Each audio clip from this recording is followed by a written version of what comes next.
Okay, so am I audible and visible to all of you?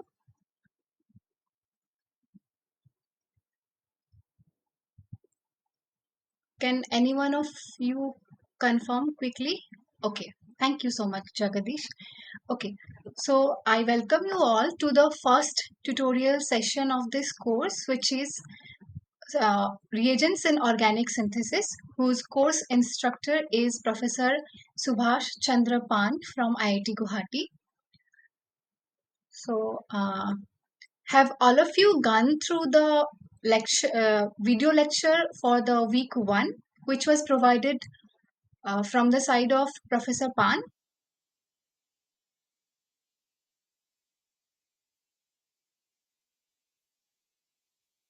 Okay.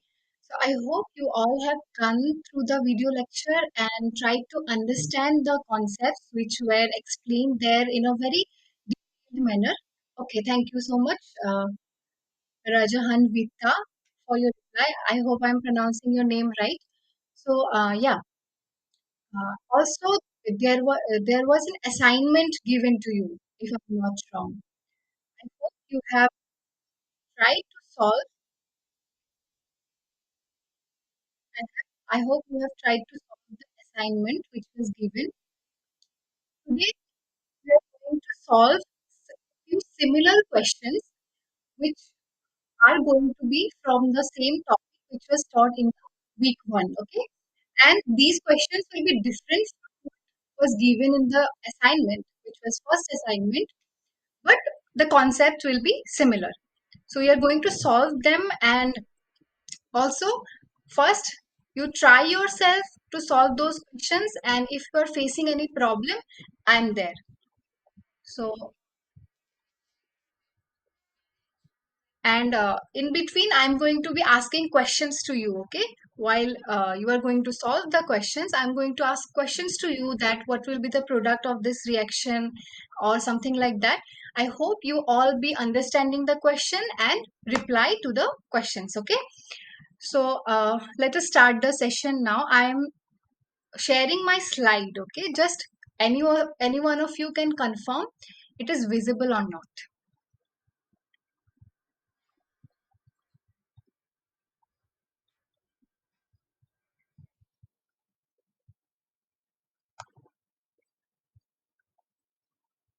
Okay, so is it visible? The slide is visible?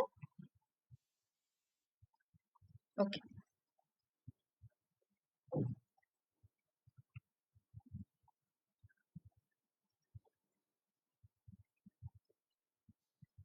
Okay. In between, if you face any problem in visibility or my audio causes any problem, just let me know immediately, okay?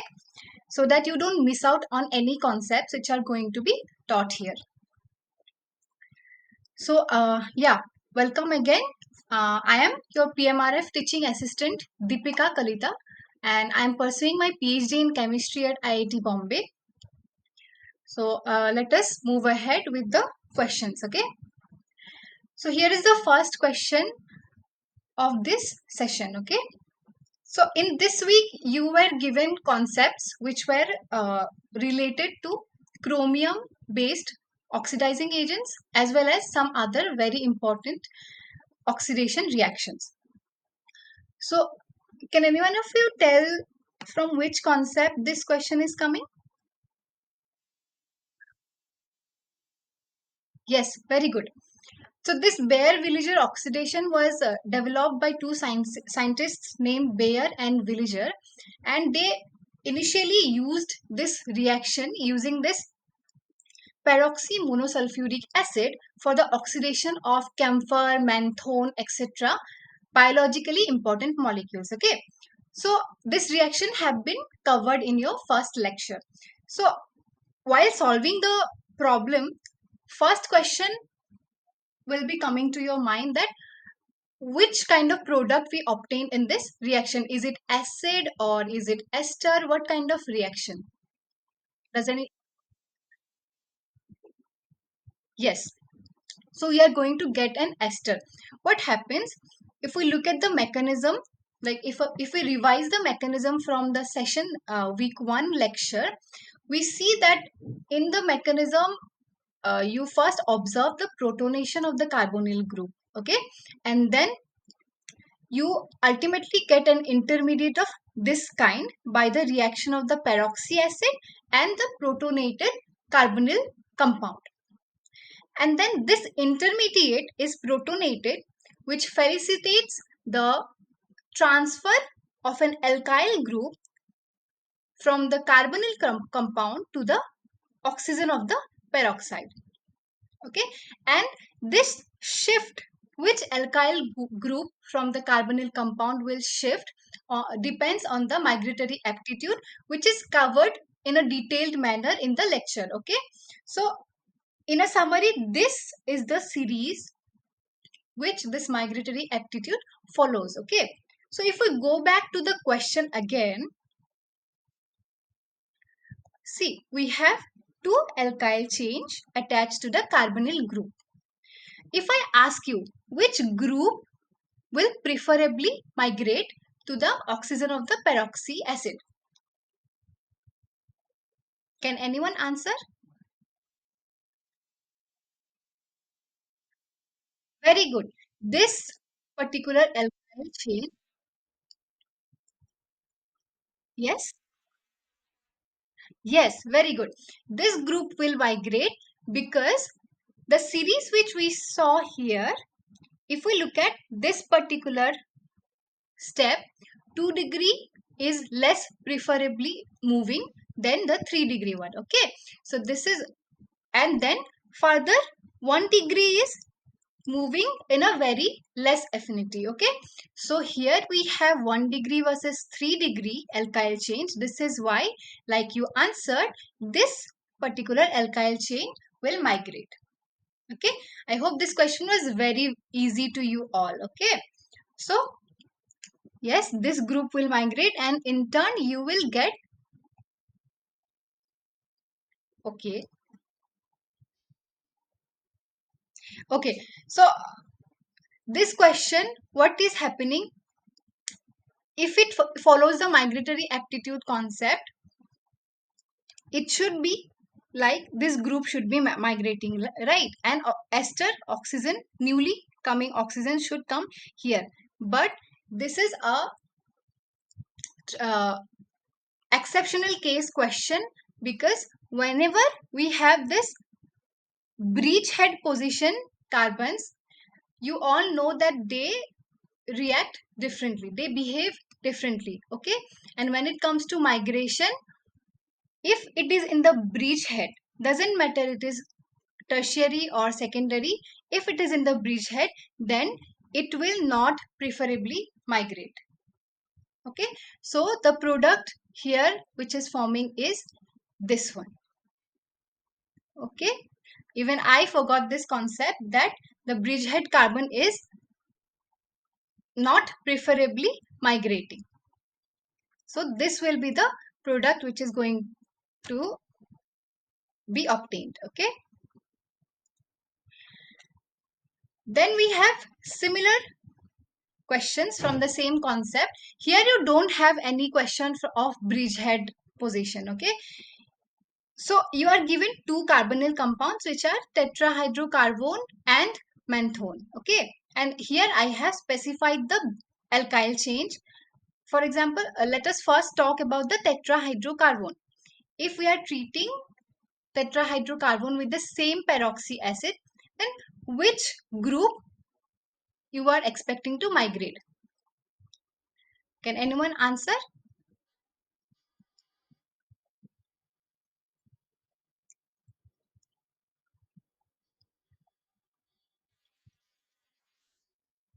Yes.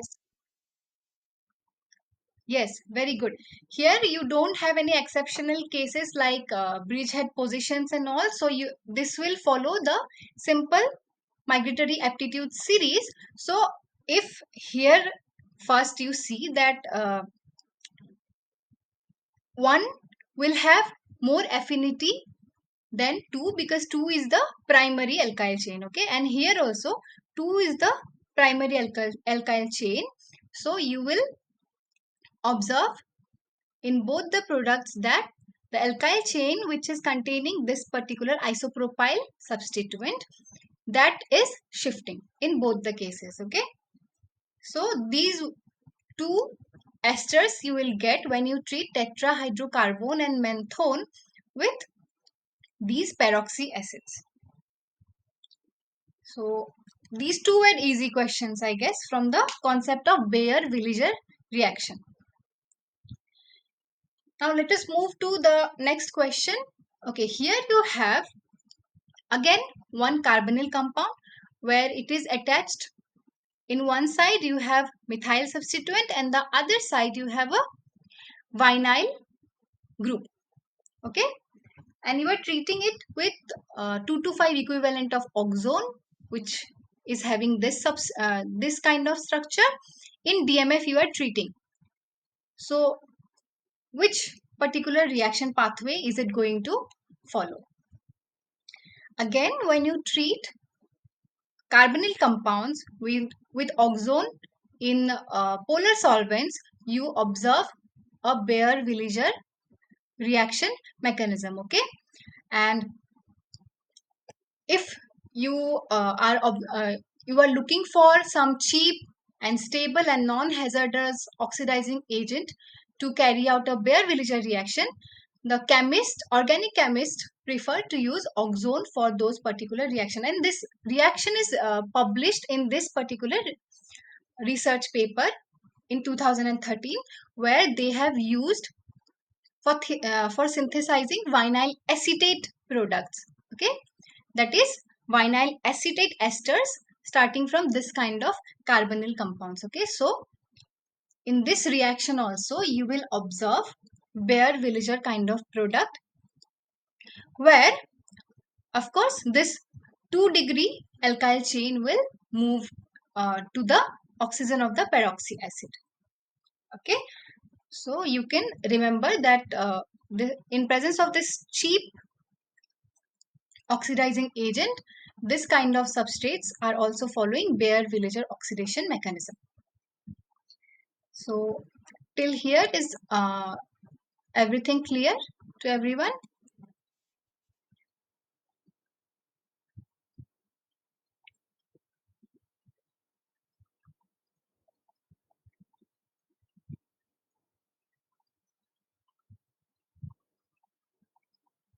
Okay, so let us move to the next question now.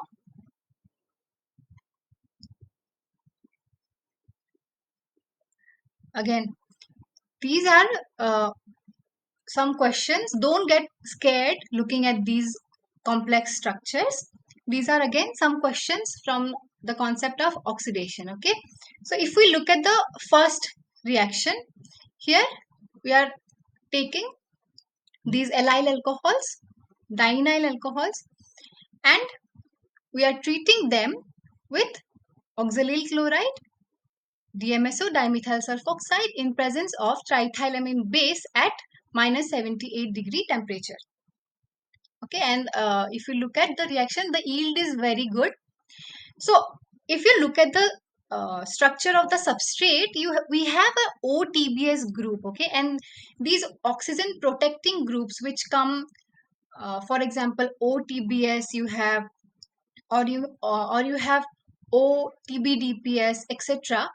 These silyl protecting groups which come in oxygen, these are very, very sensitive to acids. Okay, so whenever we have substrates where we have these kind of functional groups present, we have to be very, very careful in oxidation of those substrates. Okay, suppose we are putting uh, for example PCC. Okay, like Professor Pan has explained to you in the lecture, PCC is slightly acidic. Okay, so you can observe deep protection of O-silyl protecting groups for particular substrates if you choose PCC oxidation for those substrates. Okay, so you cannot take a chance and you cannot use such acidic oxidizing agents for those substrates where you have this kind of protecting groups. So if you look at the condition given here, it is milder than PCC. It is not an acidic condition. So if you try to write the product for this oxidation, you can stay safe, and uh, you can expect that this OTBS will not fall off. It will stay intact. Okay. So can anyone guess the product? What we can observe in case of this alcohol?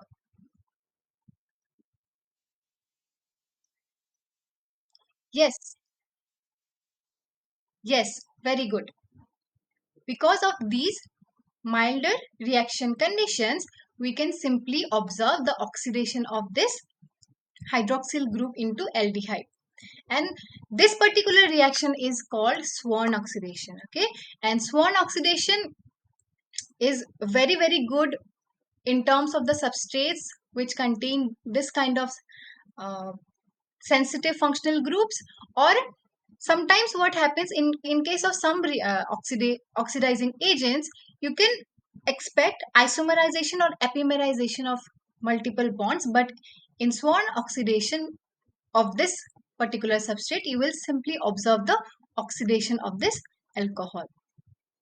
And if we revise the mechanism quickly, which you can again go through the lecture and understand, Swan oxidation involves the formation of chlorosulfonium salt kind of intermediate product, okay, by the reaction of DMSO and oxalyl chloride. And further, this chlorosulfonium salt will react with your substrate, which can be primary or secondary alcohol, and at the end of the reaction mechanism, triethylamine base which is used would abstract a proton to give you your desired product by emitting dimethyl sulfide. And whenever we try this reaction in the laboratory, we get a very foul smell of this dimethyl sulfide. Okay, and it takes very long to eliminate that smell from the laboratory. It takes sometimes even 2-3 hours to remove that smell from the lab. Okay, so it is advised to carry out this reaction under ventilated fume hoods. Okay, and yes, apart from dimethyl sulfide, in the course of the synthesis of chlorosulfonium salt, we also observe elimination of carbon dioxide and carbon monoxide. And of course, although in a very small amount, but since carbon monoxide is generated, which is a toxic gas, this is why it is preferred to be carried out under ventilated fume hoods. So this is all about the important points about this reaction, which is called Swan oxidation.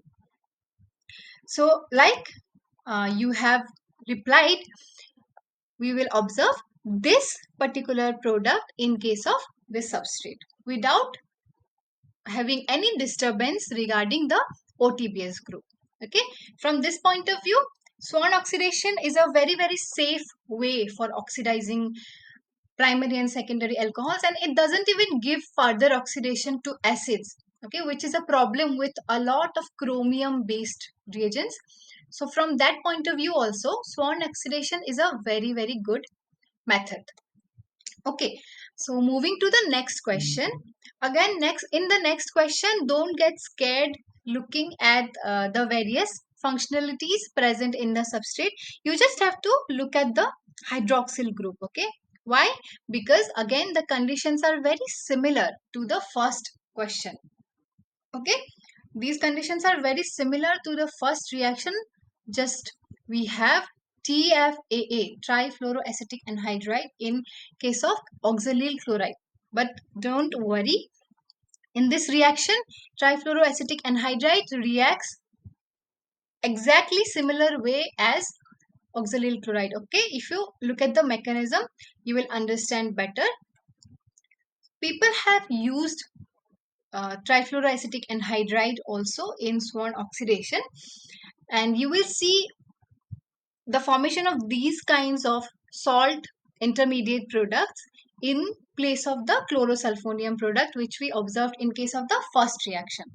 So these electrophilic sulfur intermediate salts react with your substrate, which will be, of course, primary or secondary alcohol.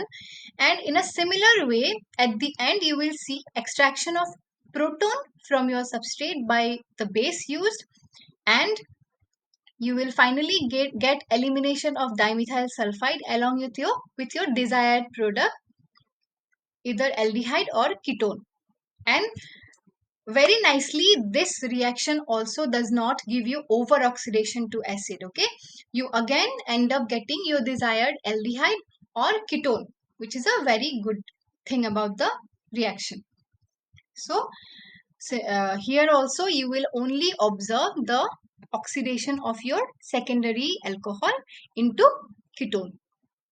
So this will be the product. The third example is also very easy, because I have already discussed the concept of OTBS group not falling out in Swan conditions. Okay, so in this reaction also you will see this particular aldehyde will form with a very good yield. Okay, because you don't have any side reactions, you simply have your oxidation which is desired along with the elimination of various gaseous product. You just have to deal with a little amount of smell.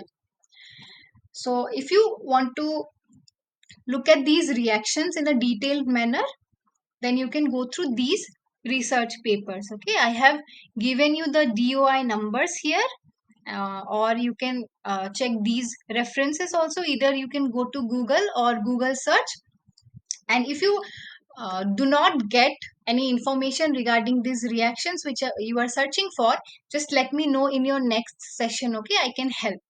So you can just take a screenshot from here, and if you want to know further about these three reactions, you can go to the research paper. So after discussing this Swan oxidation reaction, let us move to the next question. Okay, so you can see some new reagents are appearing which were not there in your previous questions.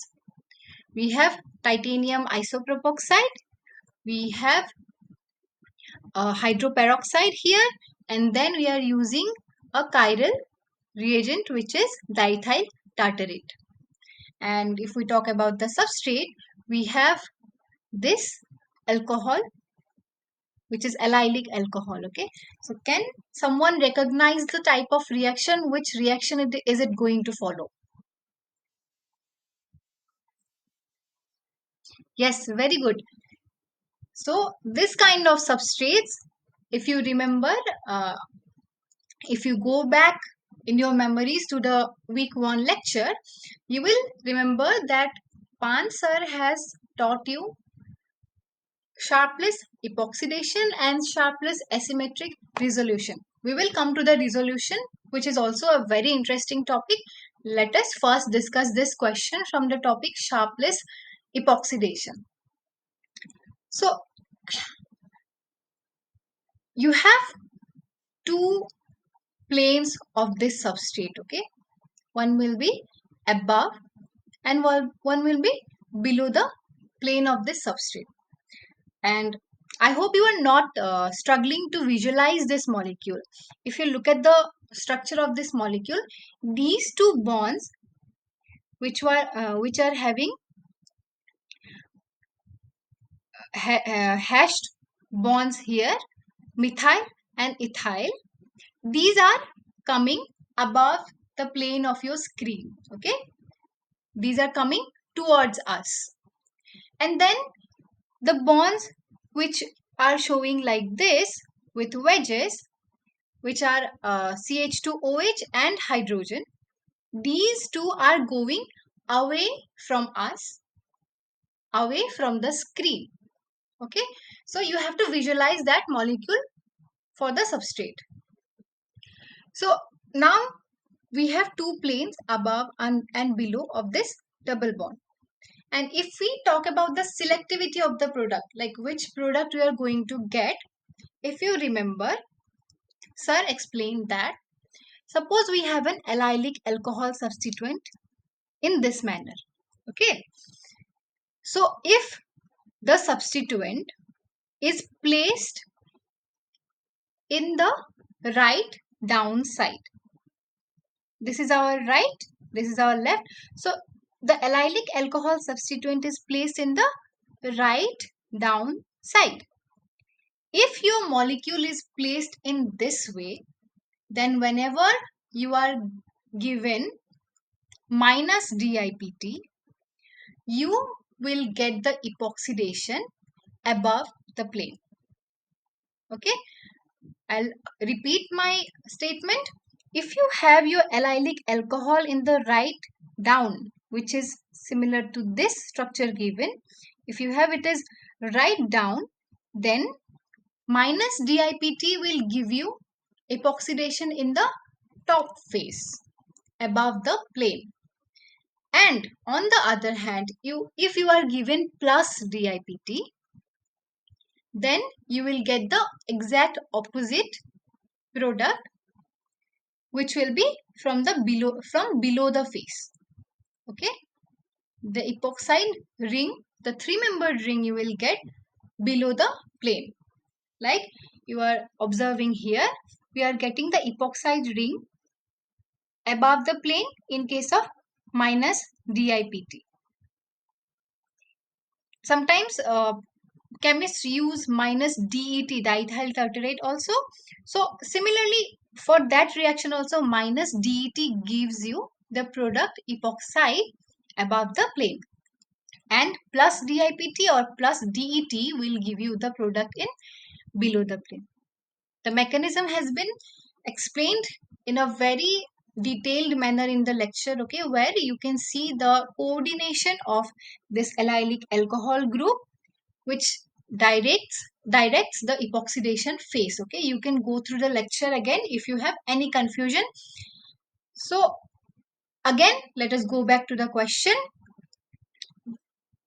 You have this allylic alcohol. Okay, if we visualize this molecule in a linear way like this, okay, you just have to rotate the molecule and visualize the linear structure of this molecule, then this allylic alcohol will be left down or right down.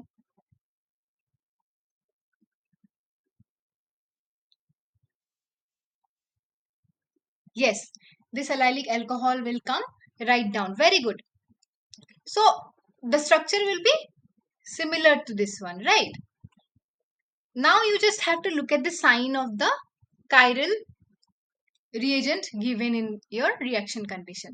You are given minus DET here, okay, minus diethyl tartarate is given. So this will follow the similar pathway as explained in this particular slide.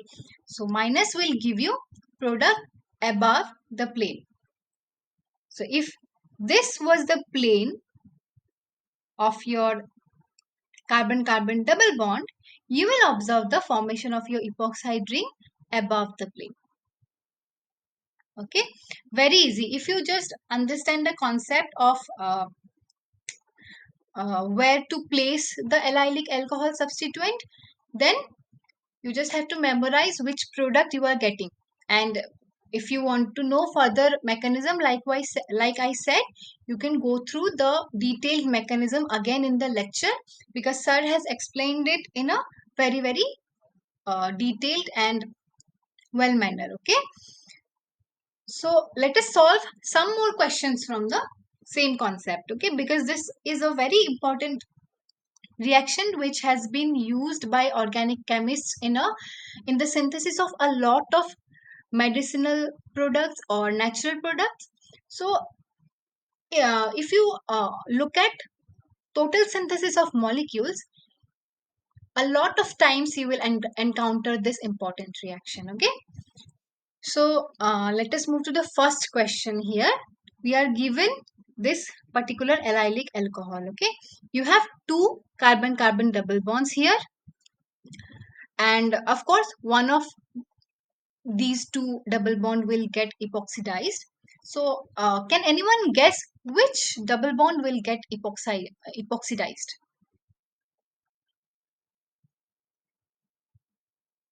Is it, yes? Yes. Left one means this one. Yes. Yes. Very good. That means you have understood the first criteria of the sharpless epoxidation. You need an allylic alcohol, because if we look at the mechanism, you need this allylic alcohol to direct your reagents, peroxy reagents, to get the epoxidation on the top face or below face. Okay, so you have well understood the first criteria. That means this double bond will not interact at all under these conditions.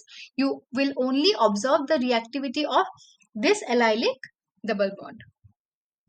Okay, so next let us look at the reagents given. Okay, these two will be same only this one you have to focus. This is given L plus diethyl tartarate.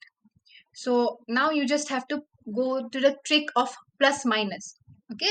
So if we observe this allylic alcohol, this will again come towards the right end, right down. Okay. So you will get from the above face or below face. Yes, very good. Plus will give you below face. So thus you are getting excellent enantiomeric excess in this reaction, and that is the specialty of this particular reaction, which is sharpless epoxidation. See, a lot of natural products are optically active, okay, and it is very difficult to establish the optical activity or fix the stereo centers in total synthesis of natural products. Okay, this is why this particular reaction is used multiple times by organic chemists, because it gives you excellent enantiomeric access. And like you guessed very correctly, that you are getting the below phase epoxide, and like you guessed again very correctly that this second double bond is not interacting at all. So easy question, right? You just have to memorize the tricks. So again, let us move to the next question, which is again very similar. You are given this allylic alcohol. Don't get scared by looking at the cycle. There's nothing to do with the cycle. You just have to look at the allylic alcohol. Okay. So now if we visualize this molecule, this allylic alcohol is not at the top, at the down right position, which we have already discussed. Even if you rotate it by 180-degree, this will come in the left down position, isn't it? So we have to be very careful while examining the phase where we are going to get the epoxide. So you have L plus diethyl tartarate given here. Can anyone guess which product we are getting here? Top or bottom?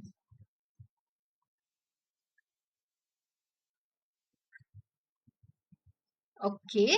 Any other answers?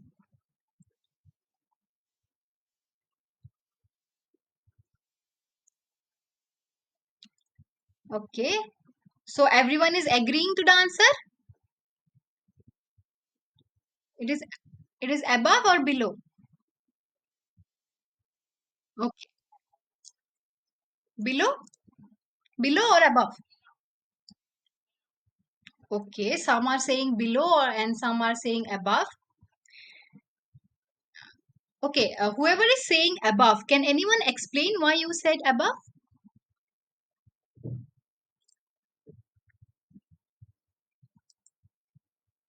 Don't get scared.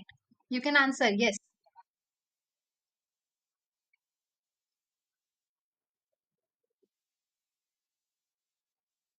Yes. Yes. See, the examples which we have already discussed, they had the alcohol in the down right position, okay? But in this one, you don't have it in the down right position. You have it in the top right position. Or if you rotate it, it will not come in the right position. It will rather come in the left position. So the orientation of this alcohol is opposite to what we discussed. isn't it? Any doubt in this concept? Okay, so this alcohol is not placed in the down right this time. So you have to predict the product to be opposite of what we got last time. In earlier case, we got that plus DET was giving us below the plane product. But since this alcohol is placed in the opposite side this time, it is not right down, it is right top. So you will get the opposite product, which will be above the plane. Anybody has doubt in this, or is it clear?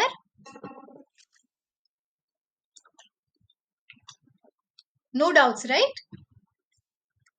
Okay, very good. It's good that you all are interacting. Okay, thank you so much for interacting like this, because it just uh, builds the environment that, yeah, people are learning. Okay, very good. So yeah, like I said, since the allylic alcohol is in the opposite side, you will get the product from the above. Okay, the epoxidation, because initially what we learned was L plus will give you the below the plane product, isn't it?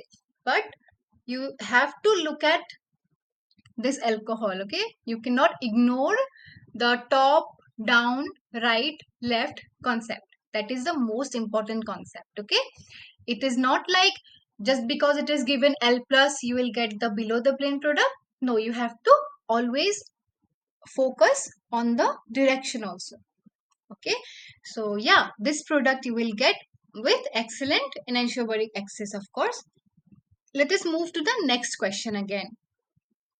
So you are given here the same reagents, and this time you are given D minus diethyl tartarate, and this is the allylic alcohol given. What will be the product, above or below?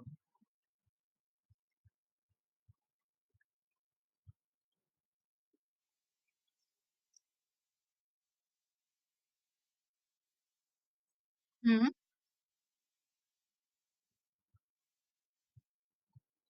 Is it coming left down or right down?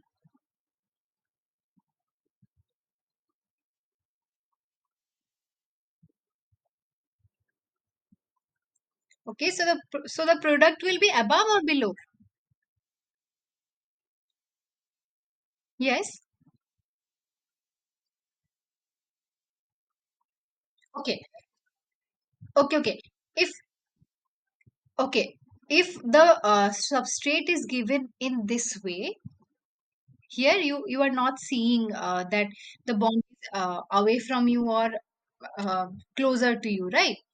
So whichever bond is given this side, you have to predict that this is towards you. Yes, and this bond which is above, you have to visualize that that one is away. Okay, so now okay, so now you just have to, okay, if you are struggling to visualize, you just have to rotate this molecule by 90 degree. If you rotate it by 90 degree this side,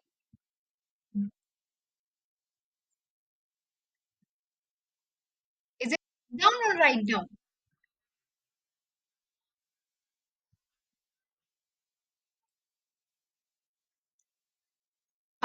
Clockwise, just rotate it clockwise. I will write, yes, yes, I will just write down for your understanding. This is the molecule, right? So I'm just simply taking the molecule like this, and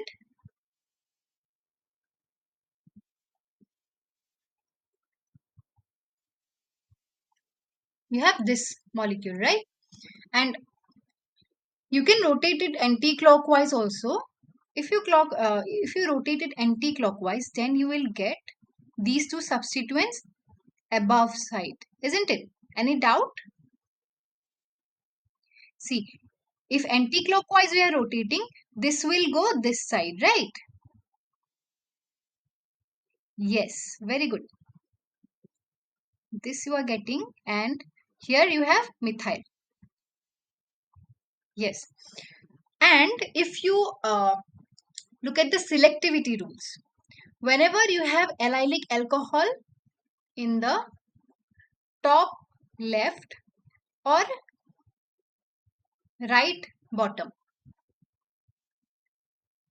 in these two cases, in both these two cases, okay, doesn't matter you are rotating it anti-clockwise or clockwise, because you will get any of these two only, right?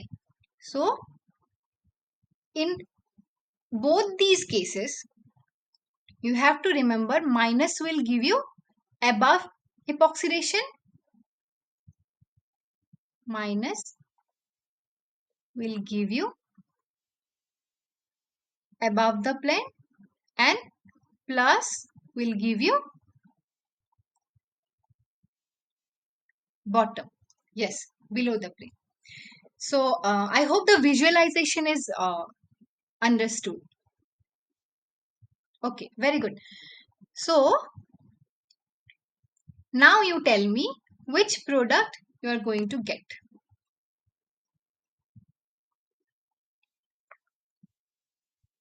Minus, minus will give you above or below? Yes, very good. Correct. It is going to give you the above. Okay. Like I said, these solid bonds are going to denote that the epoxide is above the plane. Okay. So I hope the concept is clear to all. Let us move to the next question. This is also very easy. I hope this last question should not need any explanation, right? Anyone can guess what will be the product?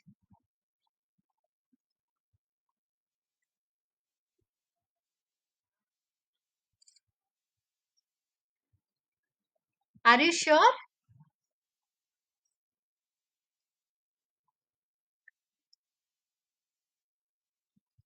Yes?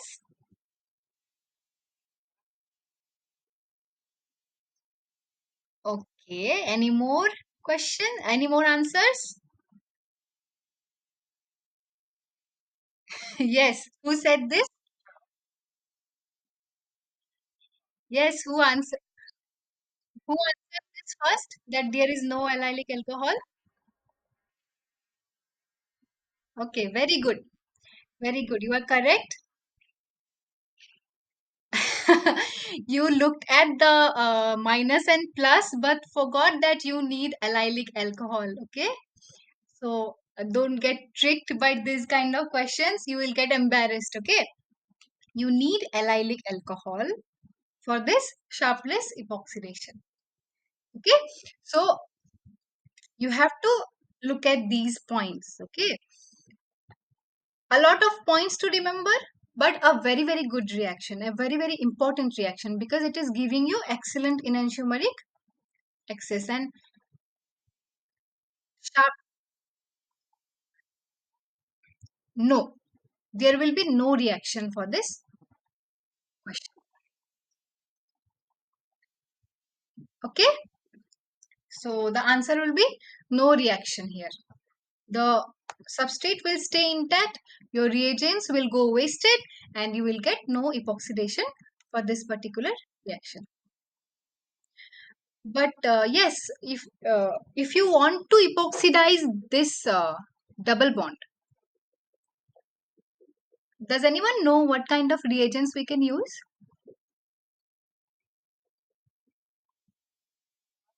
Ah, very good. Yes.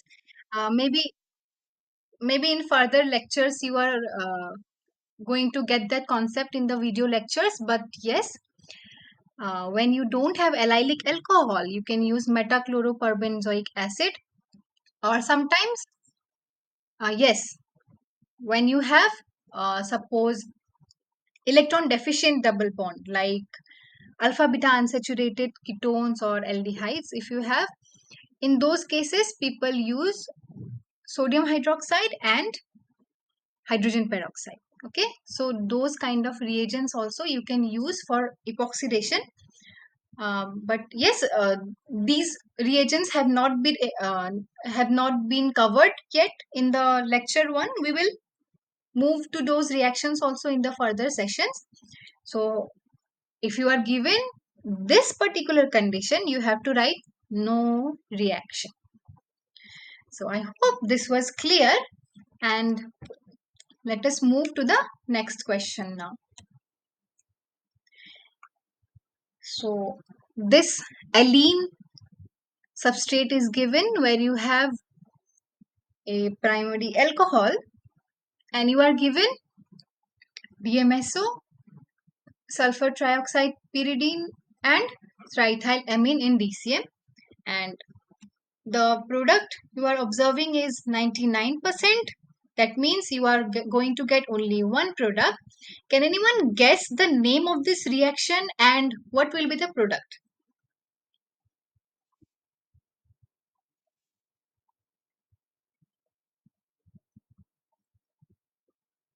Okay, the name is very difficult, I know. Can anyone guess the product?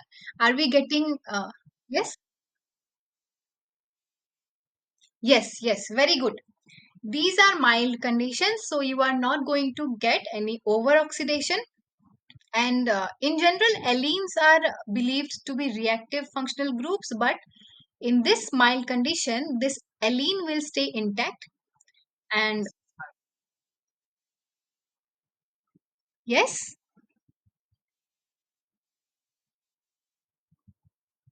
okay, this reaction is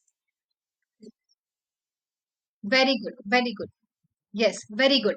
If you remember in the first lecture, we have observed a lot of sulfur based oxidizing agents. Okay, among those, one reaction was discussed which was called Parik Doering oxidation, and this reaction involves reagents like dimethyl sulfoxide, sulfur trioxide and pyridine.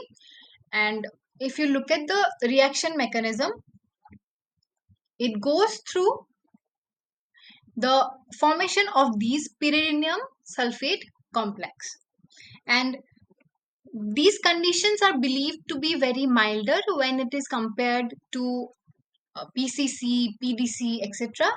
So, if you do not want any over oxidation or if you do not want disturbance with your other acid sensitive or strong base sensitive reagent functional groups of your substrate, then these reactions like Parik Doering oxidation are a very good choice. So you can go through the mechanism if you have forgotten, and like you have answered, you are going to get aldehyde from the primary alcohol and ketone from the secondary alcohol. So if we go back to the substrate, the product that you are going to get will be this aldehyde.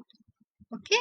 Even in presence of such good leaving groups, you are not going to get any disturbance with this, and simply your reagent will oxidize your primary alcohol. I hope this was clear. So next you have a question which will be from the concept sharpless asymmetric uh, resolution. Okay, so you can see a allylic alcohol here again, and you are given racemic product. Okay, you have both R and S this side. Okay, so you are given titanium isopropoxide minus DIPT and tertiary butyl hydroperoxide, and the reaction is in TCM 0 degree centigrade. So what product or what products you are going to get?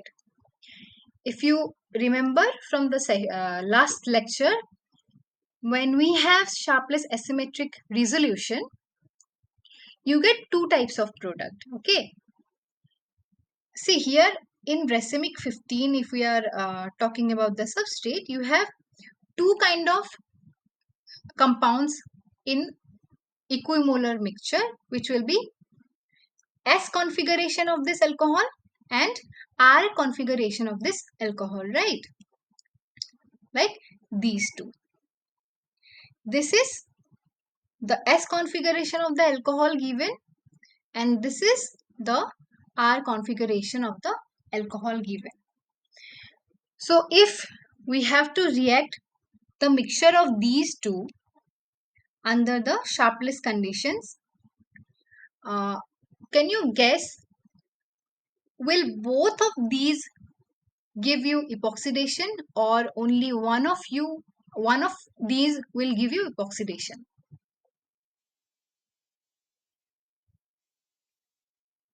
Yes,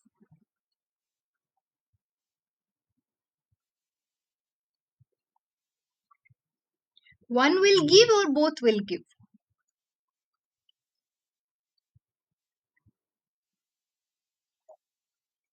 Okay, so let us move ahead one by one. Listen to the explanation very carefully, because these reactions are also, this reaction is also very very important, because if you have a racemic substrate and you want to extract your chiral desired compound out of this racemic mixture, you can apply this particular reaction for that purpose.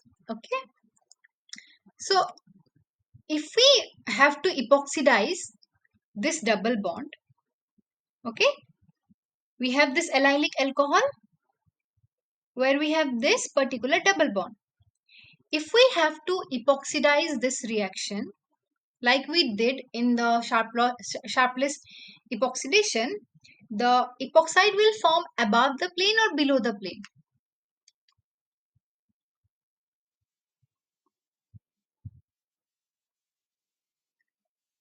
Above the plane. Any more answers? Does anyone have any doubt that why it should be above the plane? Yes, very good. Like we discussed, if we write the molecule like this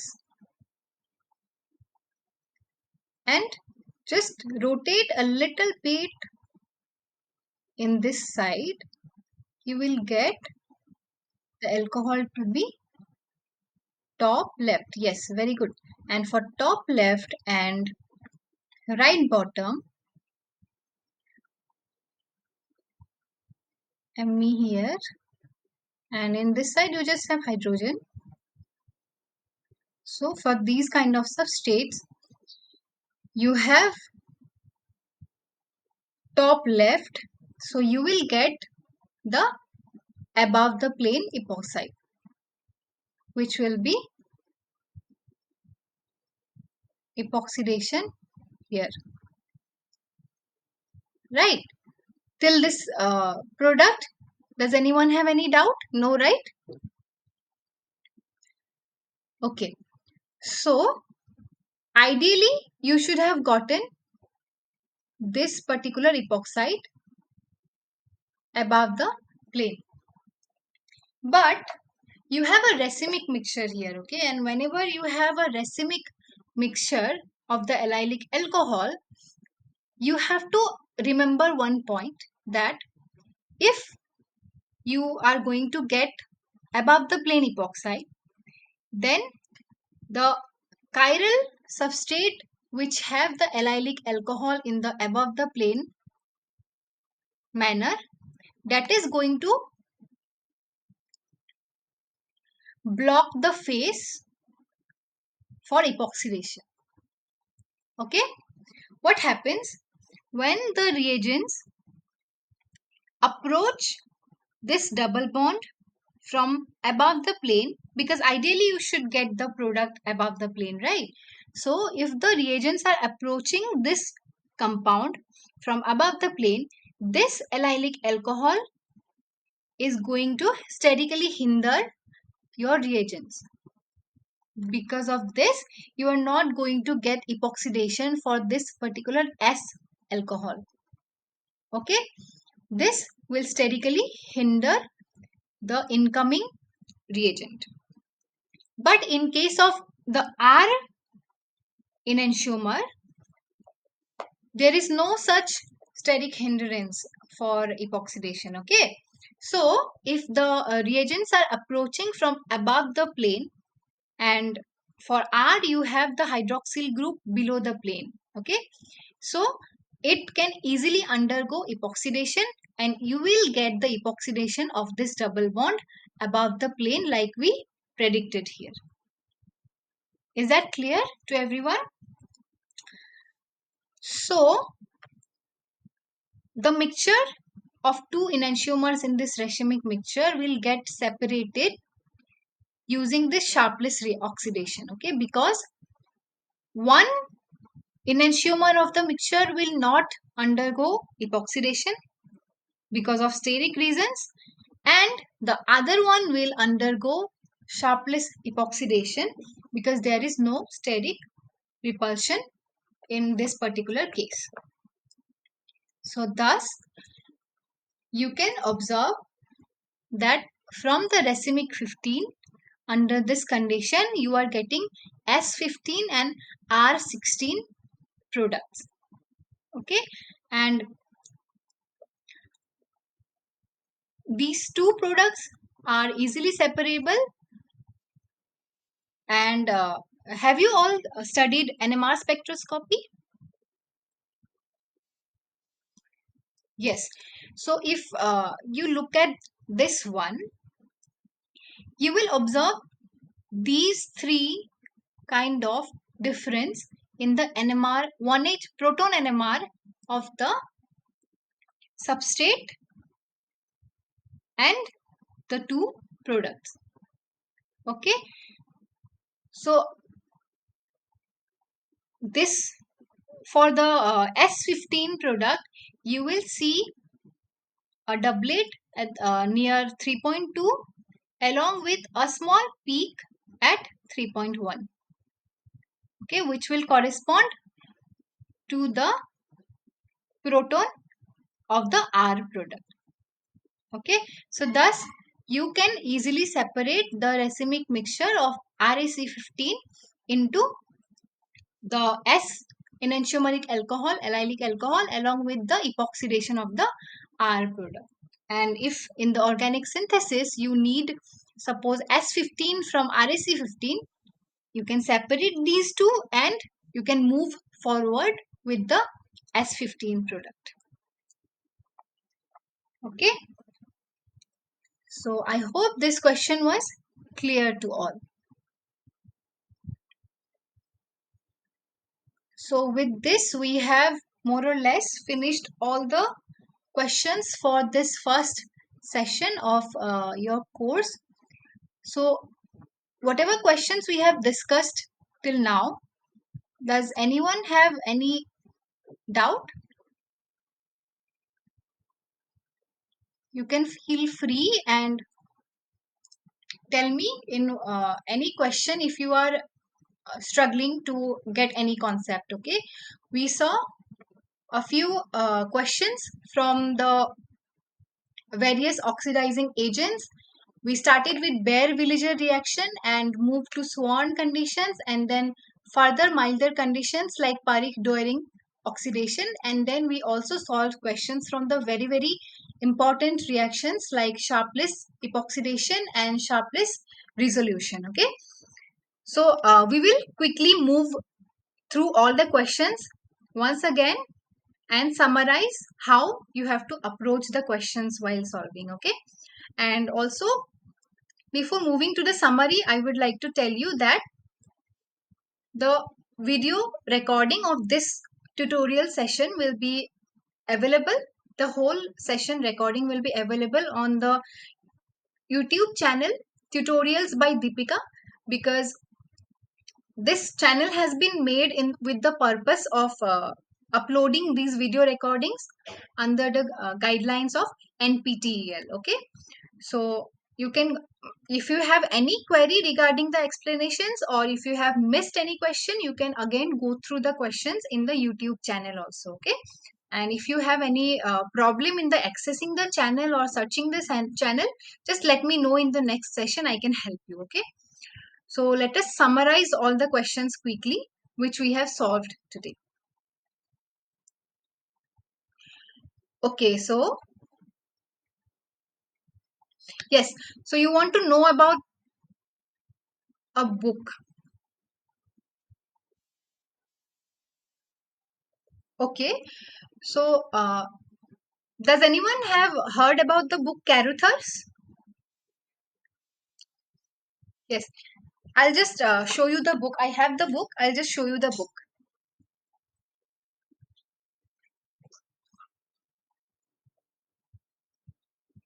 Okay. So this book, Modern Methods of Organic Synthesis.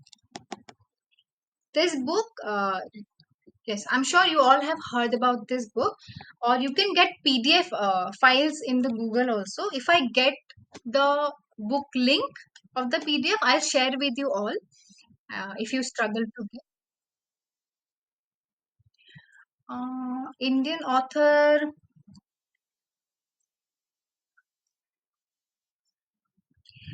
okay, okay, I'll tell you. Right now, I do not have much idea about the Indian author books, whether you will get all these concepts very well in those books or not. I'll have to check. So I will not confuse you. In the next session, maybe I will be first confirmed myself and then tell you which book to follow to understand these concepts properly. Is that okay? Yes, because right now, if I myself do not know properly which book to follow, I cannot guide you in a wrong direction, right? So I will just be confirmed by myself and then tell you Indian authors. But this book is really good. Caruthers also you can go through, or Claydon, in Claydon also, those reagents you can check properly. And I think in the Caruthers book, you will not get as much as examples like covered in the video lecture, okay? Because this one had very less examples when I went through the topics. In Claydon, maybe you will get more questions. Or if you are talking about the Indian authors, I will go through, and in the next session, I will let you know which book to follow. So, any other concerns regarding the topic?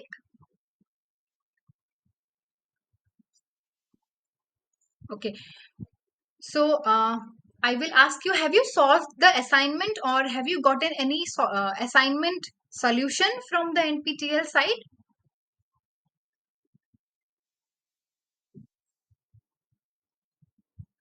Okay, these questions, okay, I will try to upload.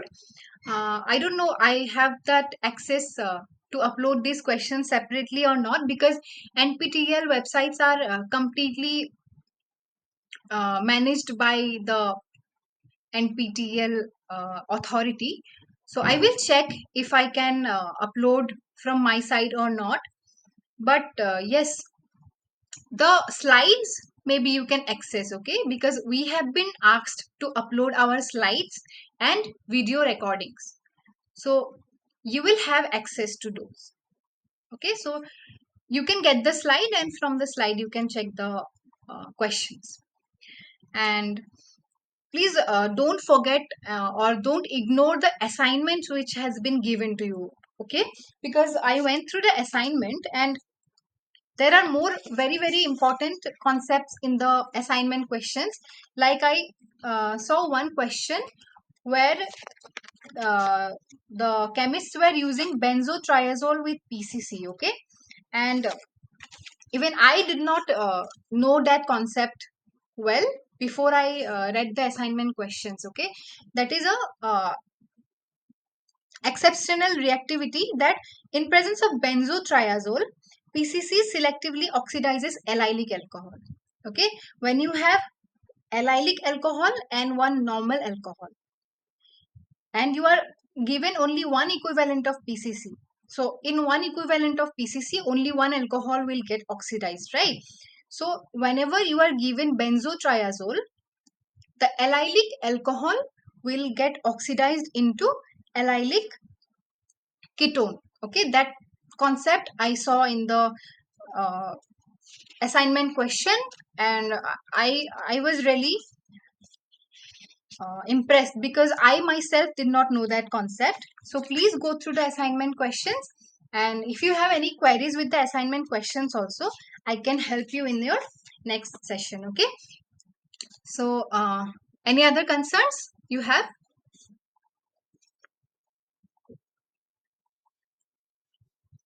Okay, so so far so good.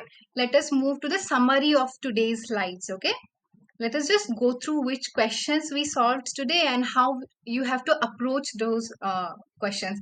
If you go through the video lecture properly and then go through the questions of today's session and assignment questions, then you are very good to go with this concept, because the concept is very extensively covered here. Okay, so let's go and summarize today's slide, and then we will finish the first session. Okay.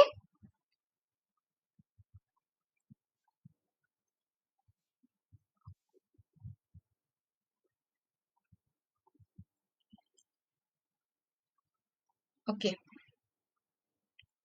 So in the first session, in the first question, we saw the bare villager oxidation of camphor, and it was very nice to see that you all were very prepared with the concepts taught in the first lecture, because you guys only answered that this particular reaction is going to follow bare villager oxidation. Okay, and we saw that this question was following an exceptional pathway because of the presence of bridgehead carbon, and we had to observe the opposite reactivity because the bridgehead carbon was not having any affinity to get transferred. Okay, and this is why the migratory aptitude was not followed in this question, and we saw that primary alkyl chain was only shifting.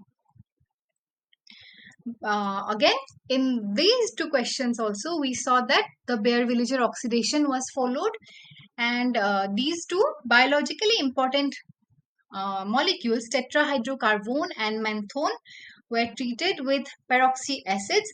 And very impressed that one of you answered that in both these examples, the one bond will shift. Okay, that shows that you have well understood the concept of the first lecture, and we saw that these two were the products which we were going to obtain. And of course, there was no question of presence of bridgehead carbon, etc. So you can just move ahead with your guessed desired product. And another uncommon bare villager oxidation reaction we observed. So in this reaction, the authors of this particular research paper used oxone, which is cheap, stable, and non-hazardous oxidizing agent. And you saw that this particular product, where the vinyl group was shifting to give you your desired vinyl acetate product. Okay, so next, when we move to the next questions, we came to know about swan oxidation, and we also went through the reaction mechanism where we observed the formation of this chlorosulfonium salt. Okay, and we also talked about the very irritating smelling byproduct, which is dimethyl sulfide, and toxic gas carbon monoxide, and what were the safety precautions needs to be taken while carrying out the swan oxidation. Okay, so after talking about the swan oxidation, we saw that we are simply getting this particular aldehydic product without getting any disturbance with this OTBS protecting group. Then in the next question, we saw that in place of oxalyl chloride, the people were using trifluoroacetic anhydride, but we talked that the reaction again follows Swan oxidation mechanism, by following this kind of reaction mechanism pathway. Okay, and we saw that again in this one, all other functionalities present in the substrate were intact, and you only observe the oxidation of the secondary alcohol to get your desired ketone. And the third example again was very easy. Without any disturbance with the OTBS, we got the aldehyde with excellent yield. And I also told you that if you want to know the detailed reactivity of these kind of substrates, you can go through these research papers, which will be easily available in either Google or Google Scholar. Okay, then we learned about sharpness epoxidation today, and we quickly revised the selectivity, the facial selectivity of the product in sharpness epoxidation, because you can get the epoxide above the plane of the double bond or below the plane of the double bond, and it can be very confusing sometimes. Okay, so be very careful while solving these questions. Okay, and always remember, when you get top product and when you get the below product, depending upon the plus minus sign of the chiral reagent given. So we also revised how to visualize these molecules, and we talked more about this reaction by solving these four easy questions.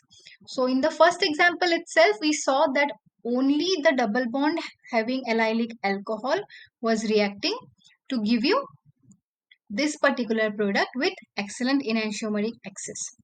And then in the next question also similarly, we saw that by visualizing the molecule in this way, we got L plus DET giving you above the plane product. Okay, and in the next question again, we observed the formation of the above the plane product by D minus, because in this one, this alcohol, we did not have any confusion regarding top left or top down. You just have to visualize the molecule properly. And again, in the last question, many of you got confused, but remember, you need allylic alcohol. And it was very nice to see that some of you have already known about other epoxidizing methods, which were like MCPBA or peroxides, hydrogen peroxides. So about those reagents also we talked about in this particular reaction. So if you don't have allylic alcohol, you will just waste your reagents and you will get no reaction. Okay, so next we discussed about Parekh-Doering reaction, which was taught along with a lot of sulfur based oxidizing agents in your last lecture. So this was the particular mechanism followed in the reaction, and you simply get oxidation of your primary alcohol into your aldehyde without affecting the alene or allyl bromide. Okay, this stays intact, and for those substrates which are sensitive substrates, you can blindly trust these kind of reaction conditions. Next, we talked this very interesting example. We were given a racemic mixture of this allylic alcohol. So here we talked that in this mixture we have the S enantiomer and R enantiomer, and due to steric hindrance, the facial blocking occurs in presence of S enantiomer, because at first you have to see the newly formed epoxide will come above the plane or below the plane. Since it was coming above the plane by the selectivity, the alcohol group which will be above the plane will block the face of epoxidation. Okay, so in case of S, you will observe no product formation, and in case of R, you will very nicely observe the epoxidation above the plane of the double bond. Okay, and this can be confirmed by NMR spectroscopy also. So this kind of reaction, like I said, is used widely in total synthesis of natural products. So these reactions are very, very important. But once you learn the reactivity and selectivity, you will never face any problem in solving these kind of questions. Okay. So with this, we have arrived at the end of today's session. I hope you do not have any problem with these questions. If you have any problem, any queries regarding the lectured explanation also by Pan sir, you can approach, and I can help you with those questions. Okay.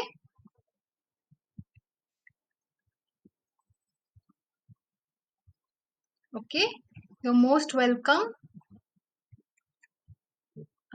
Yeah. So like some of you had concerns for the course, I will let you know about easier books for this course, because some of you may face problems while going through the books like Caruthers or Claydon. But if you can follow these books, I would suggest please go through those books, because these are standard books, and these books have included some examples from research papers. Okay, so those examples will definitely increase your understanding about the topics. But for the basic understanding, I will suggest books by any Indian authors in the next sorry, next session. And about the recordings also, you will get the recordings in the YouTube channel named Tutorials by Deepika. And about the slides also, you one of you asked. So the slides will be accessible to you, because we have been asked to upload the video recordings and the slides. Okay, so thank you so much for joining for the first session. And maybe from the second session onwards, the timings may change. Okay, because what happened, if you know, there is another TA for this course, reagents in organic synthesis. Okay, so what happened, both of us have chosen the same timing, which is from 7 p.m. onwards on Tuesday. Okay, so this is why the timings are causing a problem, because ideally we both should choose different time slots. So it should not be the same. Okay, so maybe I have to change the time slot. So you will get notified about the time slot. It probably will go to Friday same time, not this Friday. From next week onwards, the timing will change, and you will be notified whatever date or whatever time slot I will be getting. So yeah, in next session we are going to solve another few questions on the topic which will be covered to week 2 lecture. Okay, I would suggest please go through the week 2 lecture very properly, and then try to solve the assignment questions for the week 2, and then we are going to solve some more questions from the same topic. Okay, so I hope everything is clear to you all.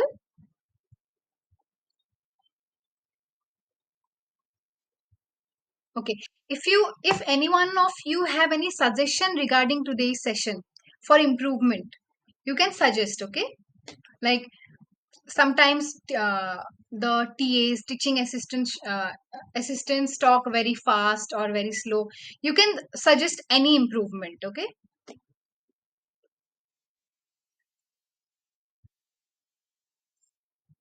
thank you so much. Okay, okay, thank you so much.